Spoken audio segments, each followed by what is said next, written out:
Hi అండి, welcome back to Lalitha shorts. ఉగాదికి స్పెషల్గా చేసుకునే పూర్ణం బూరెలు ఎలా చేసుకోవాలో చూద్దాం. ముందుగా పావు కేజీ శనగపప్పును నీట్గా వాష్ చేసి 1 అవర్ పాటు నానబెట్టుకొని కుక్కర్లో వేసి ఒక విజిల్ వచ్చేంత వరకు ఉడికించుకొని చల్లారపెట్టుకున్న తర్వాత ఇలా మిక్సీ జార్లో వేసి మెత్తగా పౌడర్ పట్టుకొని పక్కన పెట్టుకోవాలి. ఇప్పుడు పావు కేజీ బెల్లాన్ని తీసుకొని కరిగించుకొని పట్టి పెట్టుకున్న శనగపప్పును వేసుకుంటూ కొంచెం కొంచెం నెయ్యిని వేసుకుంటూ దగ్గర పడేంత వరకు కలుపుకోవాలి. కలుపుకున్న తర్వాత చల్లారపెట్టి చిన్న చిన్న ఉండలుగా చేసి దోశల బ్యాటర్ మనం ఎలా ప్రిపేర్ చేసుకుంటామో అందరికీ తెలిసిందే కదండి. అలా చేసుకొని చిన్న చిన్న ఉండలను పిండిలో వేసుకొని గోల్డెన్ బ్రౌన్ కలర్ వచ్చేంత వరకు నెమ్మదిగా ఫ్రై చేసుకొని సర్వ్ చేసుకోవడమే.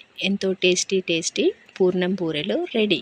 నచ్చితే మీరు కూడా తప్పకుండా ఈ ఉగాదికి ట్రై చేయండి. లైక్ చేయండి, షేర్ చేయండి, కామెంట్ చేయండి, సబ్స్క్రైబ్ చేయడం మాత్రం మర్చిపోకండి. Thank you.